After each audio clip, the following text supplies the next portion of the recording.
Bienvenidos al sexto boletín farmacológico. Un cordial saludo a toda la audiencia.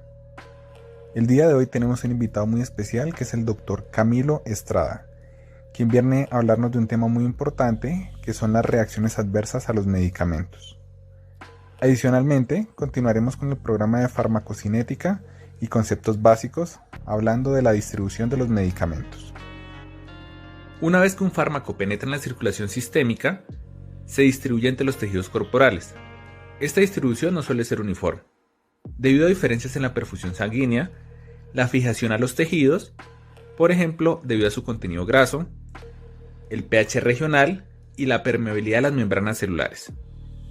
La velocidad de acceso de un fármaco a un tejido depende de la velocidad del flujo sanguíneo hacia dicho tejido, de la masa tisular y de los coeficientes de partición entre la sangre y el tejido. El equilibrio de distribución entre la sangre y un tejido se alcanza más rápidamente en las regiones más vascularizadas, excepto cuando el paso limitante de la velocidad es la difusión a través de las membranas celulares. Una vez que se alcanza el equilibrio, las concentraciones del fármaco en los tejidos y en los líquidos extracelulares vienen dadas por sus concentraciones plasmáticas. Al mismo tiempo que se produce la distribución, se están llevando a cabo también los procesos de metabolismo y excreción, por lo que se trata de un proceso dinámico y complejo. Una vez que un fármaco ingresa a los tejidos, la velocidad de distribución en el líquido intersticial depende fundamentalmente de la perfusión. En los tejidos poco perfundidos, por ejemplo, muscular y adiposo, la distribución es muy lenta, en especial si el tejido presenta una alta afinidad por el fármaco. Otro concepto que debemos tener muy claro es el volumen de distribución. El volumen aparente de distribución es el volumen teórico del líquido en el que habría que disolver la cantidad total del fármaco administrado para que su concentración fuese igual a la del plasma. Por ejemplo, si tras administrar 1000 miligramos de fármaco se obtiene una concentración plasmática de 10 miligramos sobre litro, los 1000 miligramos se han distribuido aparentemente en 100 litros. La fórmula del volumen de distribución es: volumen de distribución es igual a dosis sobre concentración plasmática. El volumen de distribución no guarda correspondencia alguna con el volumen real del cuerpo o sus compartimentos líquidos, sino que está relacionado con la distribución del fármaco en el organismo. Cuando un fármaco se une mucho a los tejidos, solo queda circulando una pequeña parte de la dosis, por lo que la concentración plasmática será baja y el volumen de distribución grande. Los fármacos que permanecen en el torrente circulatorio tienden a presentar volúmenes de distribución pequeños. El volumen de distribución permite prever la concentración plasmática tras la administración de una dosis determinada, pero aporta poca información acerca del patrón específico de distribución. Cada fármaco se distribuye en el cuerpo de manera específica. Algunos se concentran principalmente en el tejido adiposo, otros permanecen en el líquido extracelular y otros se unen en gran medida a determinados tejidos. Muchos fármacos de naturaleza ácida, por ejemplo, warfarina, aspirina, se encuentran unidos extensamente a proteínas, por lo que presentan un volumen aparente de distribución bajo. Muchos fármacos de naturaleza básica, por ejemplo anfetaminas, meperidina, son captados en gran medida por los tejidos, por lo que su volumen de distribución es mayor que el volumen corporal total. Otro concepto importante a tener en cuenta es la fijación. El grado de distribución de un fármaco en los tejidos depende de su grado de fijación a las proteínas plasmáticas y a los propios tejidos.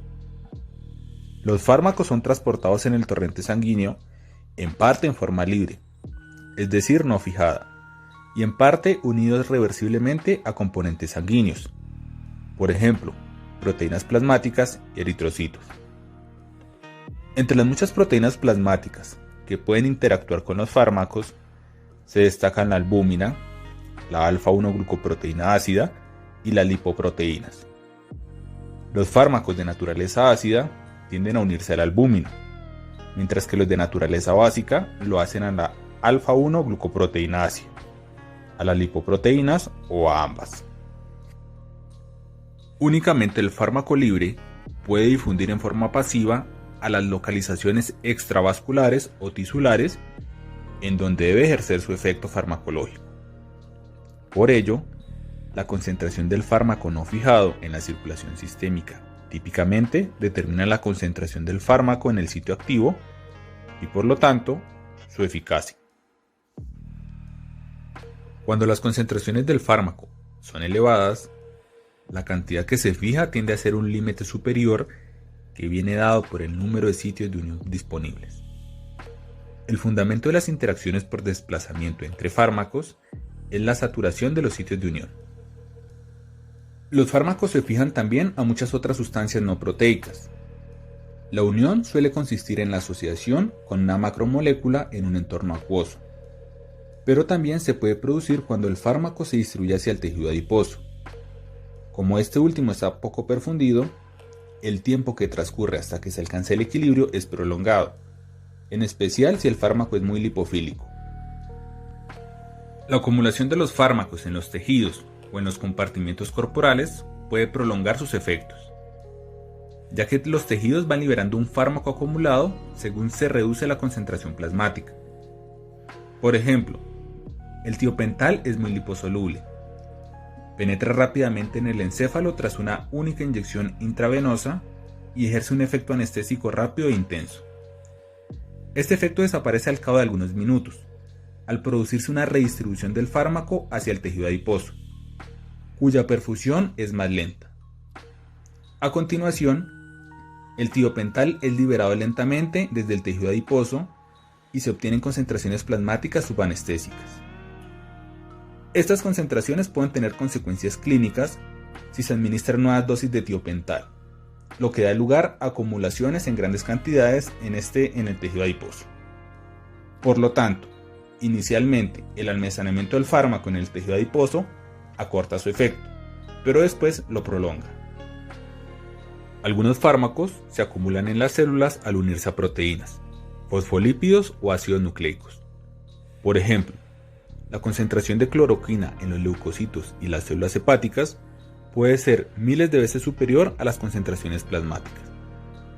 El fármaco contenido en las células se encuentra en equilibrio con el presente en el plasma y se desplaza a este último a medida que el fármaco se elimina del organismo. Ahora hablaremos de la barrera hematoencefálica. Los fármacos llegan al sistema nervioso central a través de los capilares cerebrales y el líquido cefalorraquídeo.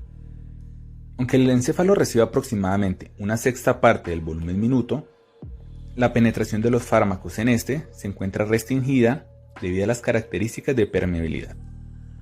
Algunos fármacos liposolubles, por ejemplo, tiopental, penetran con facilidad en el encéfalo, pero los compuestos polares no. Esto es debido a la denominada barrera hematoencefálica, que está formada por el endotelio de los capilares encefálicos y la capa de astrocitos.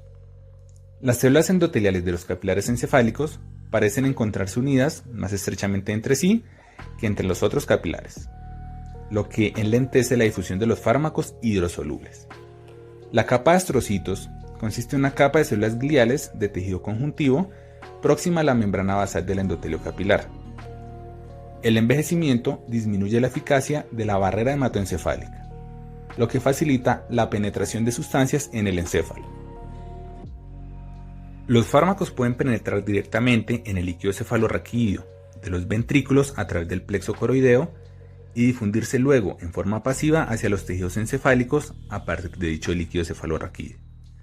Además, en el plexo coroideo también se transportan activamente ácidos orgánicos, por ejemplo penicilina, desde el líquido cefalorraquídeo hacia la sangre. Similar a los otros tejidos, la velocidad de penetración del fármaco en el líquido cefalorraquídeo depende principalmente del grado de unión a proteínas, el grado de ionización y el coeficiente de partición lípido-agua del medicamento. La velocidad de penetración en el encéfalo es baja en caso de los fármacos que se unen fuertemente a las proteínas y es casi nula cuando se trata de las formas ionizadas de los ácidos y bases débiles. Debido a la excelente perfusión del sistema nervioso central, la velocidad de distribución en este órgano depende fundamentalmente de la permeabilidad.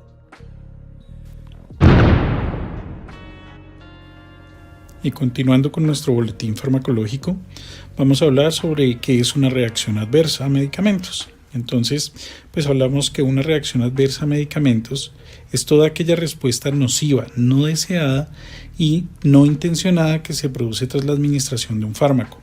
Esto puede ser a dosis utilizadas habitualmente en la especie humana para prevenir, diagnosticar o tratar algún tipo de enfermedad. Asimismo, derivadas de la dependencia, el abuso y un uso incorrecto de los medicamentos. Conviene diferenciar que las reacciones adversas a medicamentos hay que diferenciarlas del evento adverso, ya que en todos los casos no es lo mismo. En el caso de la reacción adversa a medicamentos existe la sospecha de que el evento indeseable que ha tenido lugar ha sido causado por el medicamento, mientras que el evento adverso no es necesario que haya una relación causal con los medicamentos administrados. Las reacciones adversas pueden ser leves, graves o incluso mortales, así como estar relacionadas o no con la dosis del medicamento. Además, según la frecuencia de la aparición, pueden ser muy frecuentes, pueden ser frecuentes, poco frecuentes, raras, muy raras y de frecuencia no conocida. En la actualidad existen 6 tipos de reacciones adversas. La tipo A, en la cual son aquellas reacciones cuyos efectos están relacionados con el mecanismo de acción de cada fármaco y por lo tanto son predecibles.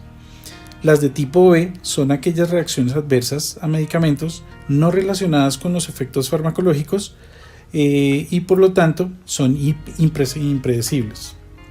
Las de tipo C son aquellas que se producen como consecuencia de la administración de tratamientos largos y continuos.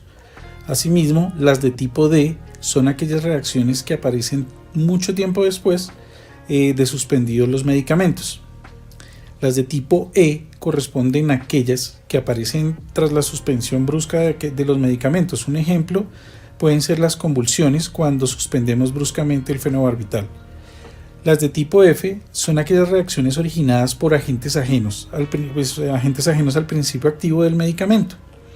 Por lo tanto, estas reacciones es un problema para la salud pública que afecta en conjunto a la población y pues se debe tener y actuar sobre este tipo de problemas. ¿Cómo hacemos esto? Esto lo hacemos por medio de la farmacovigilancia, la cual es la actividad de salud pública encargada de recoger, elaborar y en su caso procesar todo tipo de información sobre sospechas de reacciones adversas a los medicamentos cuando ya han sido comercializados. ¿Con qué fin? Con el fin de identificar y evaluar riesgos previamente no conocidos o cambios de riesgos ya conocidos. Esto quiere decir que así como la realización se deben hacer relación de estudios que consideren necesarios para poder confirmar y cuantificar, prevenir o disminuir dichos riesgos de una manera permanente o continuada. Gracias, doctor Camilo, por tan importante información. Los queremos invitar a que sigan con nuestra programación y los esperamos en un próximo boletín farmacológico. ¡Feliz día!